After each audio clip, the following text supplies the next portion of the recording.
या it was really tough for me to be there for 5 months, क्योंकि सारी locality सारी चीज़ें चेंज हो गई थी। मुझे वहाँ पे बहुत ही अलग किस्म का ट्रीटमेंट मिला।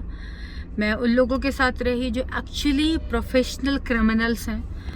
वो अलग तरीके से सोचते हैं, जैसा हम लोग सोचते हैं वो वैसा नहीं सोचते।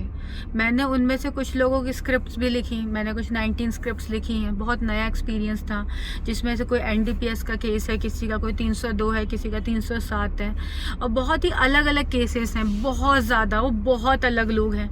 मुझे वहाँ जाके पता चला कि आज भी इतने सारे लोग हैं जो अनपढ़ हैं, जो अपना नाम नहीं लिख सकते, मतलब उन्हें कुछ नहीं आता। वो आज भी थंब इम्प्रेशन देते हैं, और वो कोई आउटसाइडर्स नहीं है, वो यही बॉम्बे के, कोई गोवंडी का, कोई कहीं का, कोई किसी एरिया का। उनके साथ रहना मेरे लिए बहुत टफ था, बहुत टफ था। उनकी सोच, उनके बात करने का तरीका, सब कुछ अलग था। फिर खाना पीना, उसके बाद मैं इतने टेंशन में थी, मैं रात दिन टेंशन में रहती थी कि मुझे पता नहीं मुझसे क्या गलती हो गई, मुझे क्यों यहाँ पे लाया गया है। क्योंकि मेरे नॉलेज में मैंने ऐसा कोई क्राइम नहीं किया था जिसके लिए मुझे वहाँ पे रहना पड़े। मैं रात दिन वहाँ घुटती थी, और हर रोज़ हर शाम को मैं अपने मेमो का वेट करती थी कि काश आज मेमो आएगा, आज मेमो आएगा, आज मैं घर जाऊँगी, आज मैं घर जाऊँगी। और ऐसा करते करते 5 मंथ्स निकल गए। 17 डेज़ में कोविड सेंटर में थी, मुझे कोविड पॉजिटिव था। मैं वो लाइफ झेल कर आई हूँ। मैं जे हॉस्पिटल कई बार एडमिट हुई, मेरी शुगर 600 के ऊपर चली जाती थी, कभी 673, कभी 650, कभी 700। मेरी हालत इतनी ख़राब थी कि जेल में कुछ लोगों को ये सुनने में आया था कि मैं मर गई हूँ। हर किसी के मुंह में यही बात थी कि गहना की डेथ हो गई। जिस दिन ये बात चल रही थी, सेकेंड डे में जेल पहुँच गई। आप इमेजिन कर सकते हैं कि मुझ पे क्या बीता होगा, किस हालात से मैं गुजरी होंगी कि मुझे हार्ट अटैक आ गया। ये सब कुछ मैंने फेस किया है, और बहुत पेनफुल जर्नी थी। हाँ, सो जो अभी ऑनगोइंग केस चल रहा है, जिसके बारे में हम लोग बात कर रहे हैं, जिसके लिए राज कुंद्रा अरेस्ट हो गया है 2 दिन पहले। इस केस की शुरुआत हुई थी फरवरी में, 4 फरवरी से।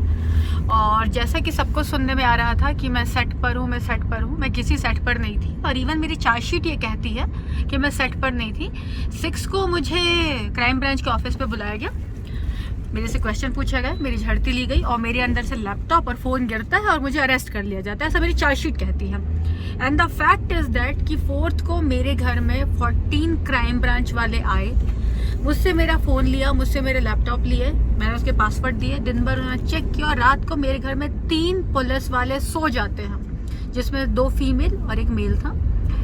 फातिमा, योगिता एंड शिव, ये लोग मेरे घर में रात को सो गए। 5th को मुझे बायकुला क्राइम ब्रांच के ऑफिस लेके गए, दिन भर टाइम पास किया, शाम को मुझे घर भेज दिया। कोई प्रूफ नहीं था। मैंने पूछा मेरा लैपटॉप और फ़ोन कब वापस करेंगे, they were like you will get in a day और 2। मैंने कहा ठीक है। 6 को अगेन मुझे बुलाया गया, 41 इशू करके, दिन भर ऐसे टाइम पास किया गया। शाम को FIR साइन कराई और 7 को कोर्ट पे खड़ा कर दिया। टिल देन मुझे मेरे सेक्शंस, मेरे एलिगेशन, मुझे कुछ नहीं पता थे। सो ऑनगोइंग केस के बारे में ये मैं बोलना चाहूँगी, जिसके लिए राज भी फंस गया है। सेम केस है, हम लोग नंबरकारीज हैं, ठीक है। और ये पूरी तरह से गलत केस है। हमने कोई पॉर्न फिल्म नहीं बनाई, ना मैंने, ना राज ने, ना उमेश ने, ना रेयान ने। बाकी लोग क्या करते हैं हमसे उनका कोई लेना देना नहीं है। जो शूट पे पाए गए हैं वो एक्चुअली करते हैं, नहीं करते हमें कोई लेना देना नहीं।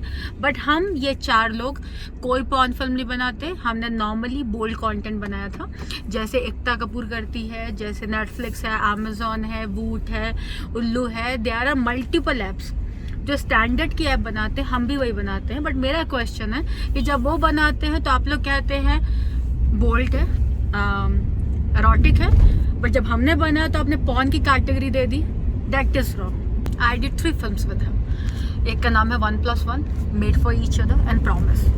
तीनों फिल्मों के लिए वी वर वेरी क्लियर कि मुझे कितना एक्सपोज करना है, मुझे क्या पेमेंट दी जा रही है, मेरे ऑपोजिट कौन एक्टर होगा। सारी चीज़ें पहले से क्लियर थी। जो कॉस्ट्यूम ट्रायल हुए थे वही कॉस्ट्यूम मुझे पहनाए गए। मेरे साथ कोई ऑन द स्पॉट ना तो कॉस्ट्यूम चेंज हुआ, ना स्क्रिप्ट में चेंजेस आई, ना लोकेशन में कुछ नहीं। Very professional work it was. And believe me, ऐसे ही काम होता है, ऐसे सारी इंडस्ट्री काम कर रही है। अभी हम लोग राज के बारे में बात करें, बट फिर भी मैं इस चीज़ को थोड़ा सा एलाबोरेट करना चाहूँगी। पूरी फिल्म इंडस्ट्री इसी तरीके से काम करती है। जो स्क्रिप्ट दिखाई जाती है उसी स्क्रिप्ट पे परफॉर्म किया जाता है, जो कॉस्ट्यूम, जो लोकेशन, जो एक्टर, सारी चीज़ें। तो ये जो बातें हो रही हैं कि ऐसा नहीं होता, ऐसा अचानक से चेंज हो जाएगा, तो ऐसा कुछ नहीं होता है। हम में से कोई भी न्यूटन या आर्किमिडीज या आइंस्टीन नहीं है कि all of sudden script change होगी और पढ़ के देखेंगे और परफॉर्म कर लेंगे, ऐसा नहीं होता है। सारी चीज़ें क्लियर थी। राज के साथ काम करना बहुत अच्छा एक्सपीरियंस था। I know him since 1.5 years now. He is a wonderful person. कोई भी चीज़ें गलत नहीं थी और जो भी एलिगेशंस लग रही है वो गलत है। Yeah I met her multiple times and it was nice experience meeting her. She is a wonderful lady. मुझे कभी शिल्पा में ऐसा नहीं लगा किसी किस्म का ईगो है और किसी भी चीज़ का, मतलब शी इज़ वेरी ग्राउंडेड। हम लोग के बीच में कई बार बातें हुई, इवन जब उनका सेकेंड बेबी हुआ था तब भी I was there only. So I must say कि एक्सपीरियंस अच्छा था और सब कुछ अच्छा है यार। She is a nice lady. Poonam Pandey, Sherlyn Chopra, what rubbish. Sherlyn पता नहीं कब से ऐसे वीडियोस बना रही है। In 2015 there was a film called Kamasutra 3D। In that film उसने पूरी तरह से न्यूड सीन्स दिए हुए हैं। उस समय तो राज कुंद्रा के ये ऐप वाला सिस्टम ही चालू नहीं हुआ था। उसके पहले वो प्ले बॉय मैगजीन में पूरा न्यूड शूट करके आई थी। सी प्रिंसेस में लॉन्च पार्टी रखी थी कि ये देखो ये न्यूड शूट किया है।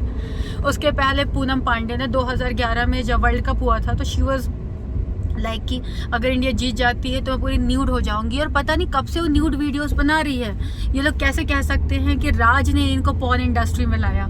अरे ये लोग तो तब से वीडियो बना रहे हैं जब तक राज की कंपनी ही लॉन्च नहीं हुई थी जो ऐप बनाती है। अभी आज की डेट में पूनम राज के साथ नहीं है। आज वो अपने पति के साथ बैठ करके MMS लॉन्च कर रही है, न्यूड वीडियोस बना रही है, उसमें प्राइवेट पोर्शन दिख रहे हैं। गोवा में शूट कर रही थी, वो घर के अंदर बेडरूम में शूट कर रही होती है। राज के उसके बेडरूम में बैठकर बोलता है कि पूनम ऐसा शूट कर। नहीं ना, क्या बकवास चल रही है। एक आदमी फंस गया है, उसके फंसते से ही सारे लोग उसको नोचने को कूद गए हैं। जिसको मौका मिल रहा है उस पर चढ़ रहा है। अरे हैव सम ब्रेन, मतलब कुछ तो बोलने के पहले लॉजिक्स रखो।